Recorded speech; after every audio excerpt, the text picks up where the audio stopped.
அஸ்ஸலாமு அலைக்கும். வலைக்கம். நான் ஒரு 10-15 வருஷமாக இந்த வீட்டில் எழுதி முடிச்சிய. சரி. எங்களுக்கு ஒரு பள்ளி ஒன்று இல்லைங்க. நான் வீட்டில் தான் ஐங்கால தொழிலை மாஞ்ச மாத்தா தொழுது புள்ளைய குட்டி உள்ளோட. சரி. எத்தனையோ பேர் நாங்களும் எல்லாருக்கிட்டையும் சேர்ந்தேன். ஜும்மாவுக்கு மட்டும் மகாபடியே போகிறேன், உங்களுக்கும் தெரியும். சரி. எங்களுக்கு பள்ளியில் பெரிய கஷ்டம். நாங்கள் அந்த பள்ளி ஒன்று இல்லாமல் பெரிய தடைஞ்சம் காமிச்சு நாங்கள் ஒரு 20-25 பேர் இந்த சைனா போட்டில் உங்களோட நிற்கும்.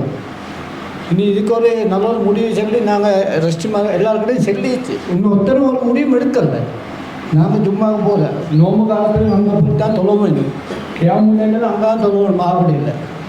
நாங்கள் இத்தனை பேரும் சென்னேன். எங்களுக்கு அதை ஒரு இன்ஷா அல்லாஹ் ஒரு தொழிலுக்கு ஏற்பாடு செஞ்சு தந்தால் பெரிய பறக்கத்தாச்சு. நாங்கள் அப்துல் ரசூல் நேரப்படி எத்தனை பேரும் சென்னேன்.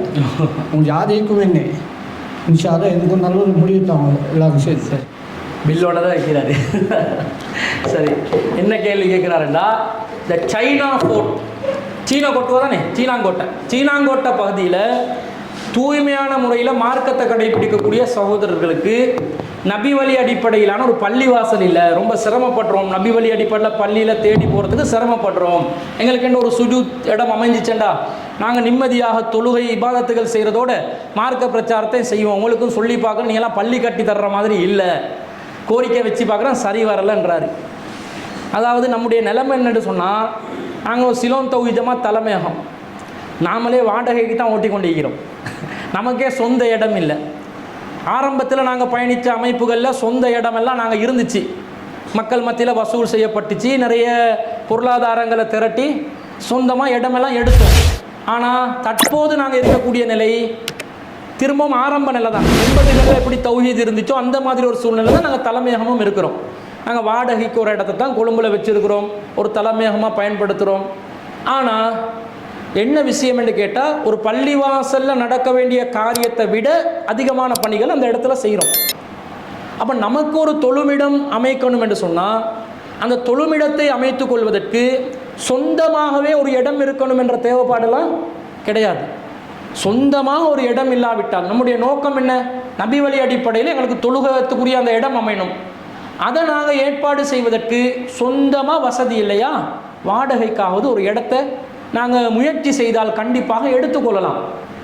அதே நேரத்தில் சொந்தமாக அமைத்து கொள்வதற்கு காணி பூமி வாசல் இருந்துச்சுண்டா, நான் உங்கள் சகோதரர்களுக்கும் சொல்லியிருந்தேன், எஸ்டிமேட்டை தாங்க, எவ்வளோ செலவாகுது என்னென்ன. நான் பொக்கட்டால் தரப்போகிறது இல்லை, என்கிட்ட ஒரு சல்லி இல்லை.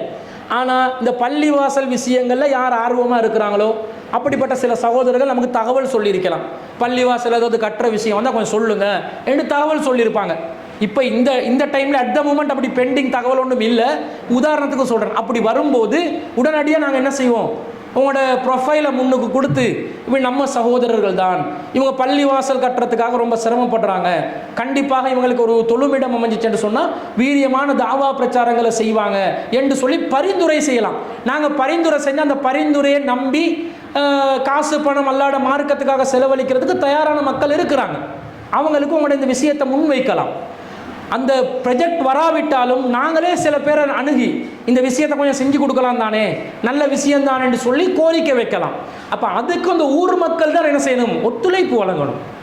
ஊர் மக்கள் ஒத்துழைப்பு வழங்கணும். முதல்ல உங்களோட நிலவரம் என்ன, காணி பூமி இருக்குதா இல்லையா, பள்ளி கட்டுறதுன்ற அதோட எஸ்டிமேட் என்ன. இன்று வரைக்கும் இன்னைக்கு நாளில் கூட நம்முடைய அமைப்பை சார்ந்த அதே மாதிரி இண்டிபெண்ட்டாக இயங்கக்கூடிய ஒரு கிளையில் பள்ளிவாசல் கட்டுமான வேலை நடக்குது.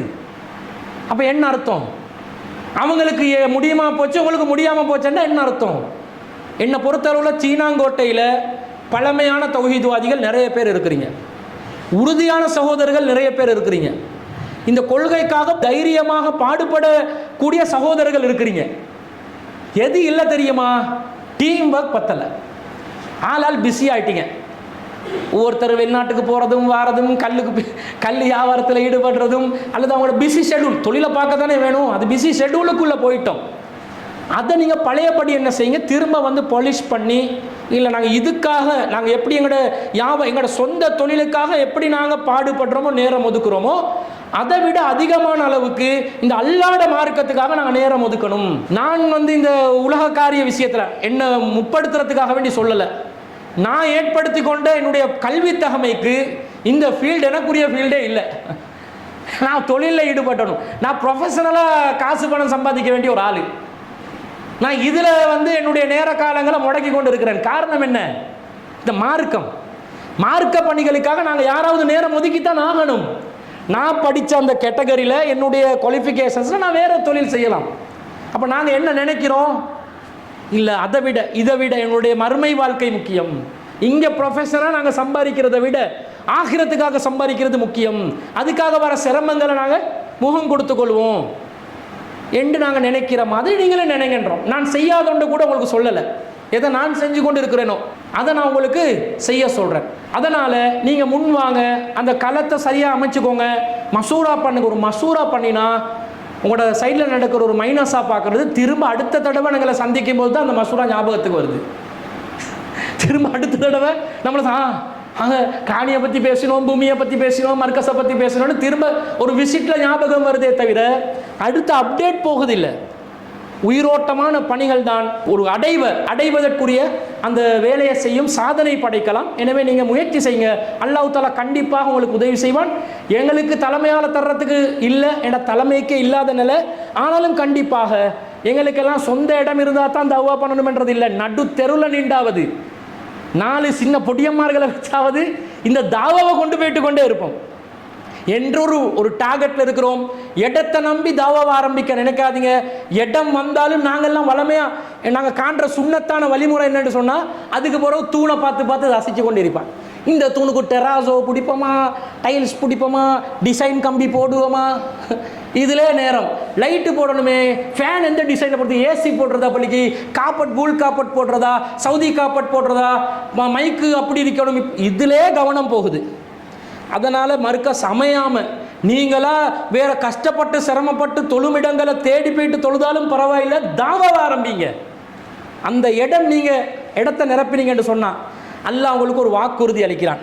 வல்லதீன ஜாஹது ஃபீனா, நமது விஷயத்தில் உழைப்பவர்களுக்கு லனஹ்தியன்னஹும் சுபுலனா, நாம் பல வழிகளை காட்டுவோம். வழிகளை அல்லாஹ் காட்டுவான். எங்களுக்கு உதவி செய்கிறதுக்கு தயாராக இருப்பது யாரு? ரப்புல் ஆலமீன். அவன் அகிலத்தின் இறைவன். ஹசானாக்கள் எல்லாம் அவனுக்கு சொந்தமானது. பொருளாதாரம் அவனுடைய கைவசத்தில் இருக்கிறது. நாங்கள் கேட்ட ஒரு பள்ளிவாசலுக்கு நிதி உதவி செய்கிறதுக்கு ஏற்பாடு செய்கிறதுக்கு அவங்க மிச்ச நேரம் போகுமா? போகாது. ஆனால் என்ன சுன்னத்து? அல்லாஹ் தியாகத்தை எதிர்பார்க்குறான். தியாகம் பண்ணு. என் மார்க்கத்துக்காக நீ எவ்வளவு உழைக்கிறாய், என் மார்க்கத்துக்காக எவ்வளவு பாடுபடுறாய், சோதனைகளை எப்படி தாங்கிக் கொள்றாய், உலகத்தை நோக்கி நீ சாய்கிறீரா, அதுதான் நான் பார்க்குறான். அந்த இடத்துக்கு நாங்கள் போகணும், அதை நாங்கள் சாதிக்க பார்க்கணும். அல்லாஹ் எதை எதிர்பார்க்குறானோ அந்த பணியை செய்வோம். இன்ஷா அல்லாஹ் அல்லாஹ் களத்தை அமைச்சு தருவான். அதுக்காக நீங்கள் களத்தை உருவாக்குறதுக்கு முயற்சி செய்ய வேணாம் என்றல, முயற்சி செய்யுங்க. கண்டினியூவாக ஒரு விஷயத்தில் ஒர்க் பண்ணுங்க. ஒரு மசூரா எடுத்து அதில் ஒர்க் பண்ணுங்க தொடர்ச்சியாக. அந்த ஃபைலை மூடிடாதீங்க. அது திறந்த புத்தகமாக வச்சு அதை படித்து வாசித்து மீண்டும் அதற்காக உழைக்கும் பொழுது கண்டிப்பாக இன்ஷா அல்லாஹ் அந்த இலக்கை அடைஞ்சு கொள்ளலாம்.